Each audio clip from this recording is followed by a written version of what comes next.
흙에서 얻은 행복 이현인 수필가. 이른 아침부터 출근을 서두르는 남편을 본다. 유튜브와 한국 정치 뉴스에만 빠져 있어서 걱정했는데 다행히도 식물원에서 일하게 되었다.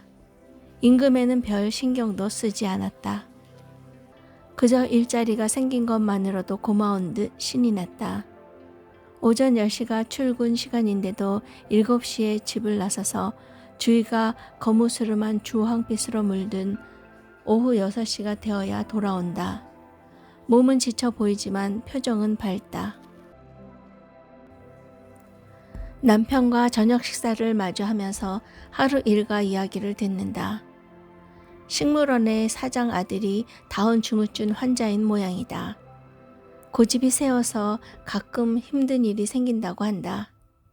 아들은 비위가 상하면 나무를 사러 오는 고객에게 심한 욕을 하고 집으로 간다고 자동차에 올라타 버리기도 한다. 마치 어린아이 같아서 남편이 가지 말라고 다독거리곤 한다고 했다. 동정심과 연민의 정이 많은 남편은 그 아들과 함께 있노라면 비오는 금은밤처럼 마음이 어두운가 보다. 남편은 그 청년을 도우며 돌보고 싶단다. 식물원에서 한 가지 일거리가 더해진 듯하다. 남편의 하루 일정은 챙이 넓은 카우보이 밀짚 모자를 쓰고 무릎까지 오는 긴 고무장화를 신고 흙과 사귄다. 말라가는 화초에 시원한 물을 공급하고 퇴비와 공기가 잘 섞이는 화학 알갱이를 5대1로 잘 섞어 거름을 만들어 새 주인을 기다리는 나무 화분 속에 넣는다. 또 식물원에 차가 들어오는 것을 보면 그 손님을 맞이하여 모종과 씨앗과 나무를 판다. 손님이 원하는 나무를 자동차에 실어주는 일이라서 항상 허리에 보조띠를 차고 있다. 손님 중에는 영어를 전혀 모르는 중국 사람도 있다. 의사소통이 이루어지지 않아 남편이 땅바닥에 한자로 가격을 써주기도 한다. 그제야 가격을 알아챈 중국인에게 나무를 팔게 된 날도 있다고 했다. 그런 사람들은 남편에게 고마워하며 후에 다시 이곳을 찾는다.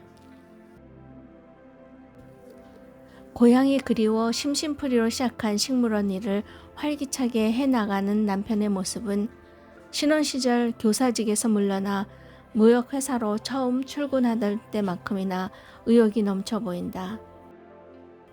막상 교사직을 떠나서는 세상 물정이 어두워 일반 회사 업무를 감당해내지 못할 것 같았는데 무역회사 대표로 오래 근무하다가 은퇴했다.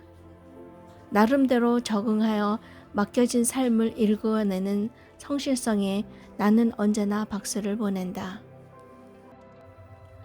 남편의 과거 시절로 돌아가 본다. 그는 충청도 입장에서 태어나서 초등학교 3학년부터 풀을 뽑고 모를 줄지어 심고 중고등학교 시절엔 논에 물대기, 소 먹이기, 콩밥 매기 등 벼농사와 복숭아를 재배하는 부모님 아래에서 농사를 지었다. 드넓은 과수원 원두막에서 복숭아 밭을 지켜내야 할 때는 깜깜한 여름밤이 무서워 숨조차 쉴 수 없어 검둥이 개를 데리고 잤다. 고등학교 때에는 농사일이 지긋지긋한데 공부하지 말고 아버지를 도우라는 어머님 말씀에 쌓였던 화가 치밀었다. 공부하던 나무 판자 책상을 마당에 내동댕이 쳤다. 화가 난 어머니는 부직갱이로 남편의 종아리를 피멍이 들도록 때리셨다. 그렇게 부모님을 도우면서 농업고등학교를 졸업했다. 대학에 가고 싶어 손때가 묻어 거무스름하게 변하고 찝찝한 냄새가 나는 헌책을 구입하여 낮에는 뜨거운 논밭에서 일하고 밤에는 등잔불 아래서 영어 정해와 수학 완성을 공부했다. 등잔불 밑이 어두컴컴한 것도 모르고 지내다가 서울 누나가 가져다준 촛불로 공부하니 세상이 훨씬 밝아졌다고도 했다. 1968년에 형님이 사는 서울로 가서 대학 입학 시험을 준비했다. 교육대학 시험에 합격하고 드디어 초등학교 선생님이 되었다.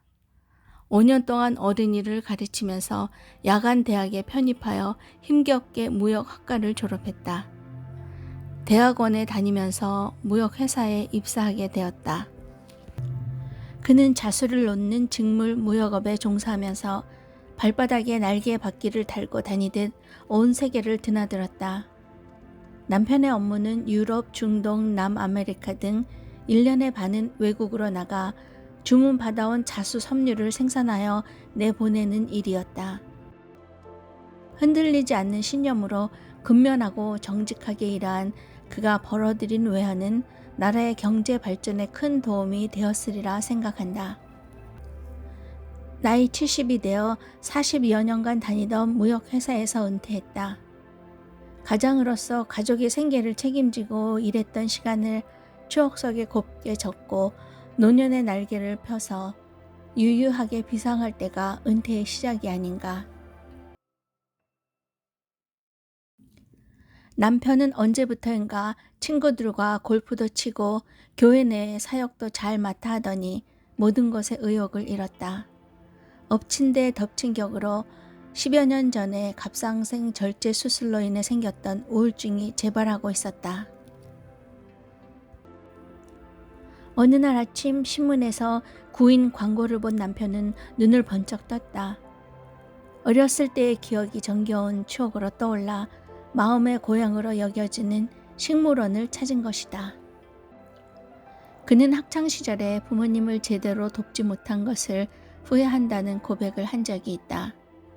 가난했던 시기에 부모님께 한 실수를 어떤 방법으로도 기회가 생기면 만회하고 싶어 했다. 남편은 고향에서의 어린 시절을 그리며 나무를 한 그루씩 정성 들여 가꾸노라면 엔도르핀이 솟아난다고 말한다. 그곳에서 키우고 있는 사냥도 남편이 챙겨주는 묵은 쌀을 맛있게 먹고 졸졸 따라다닌다.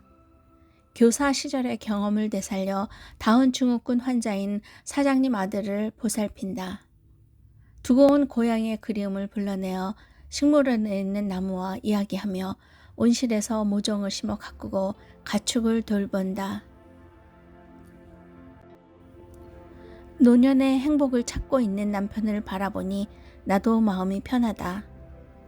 아름다운 수목과 연약한 사람에 대한 사랑으로 인해 남편이 행복해지는 모습을 보는 나도 행복하다. 흙에서 얻은 행복, 이현인 수필가. 감사합니다.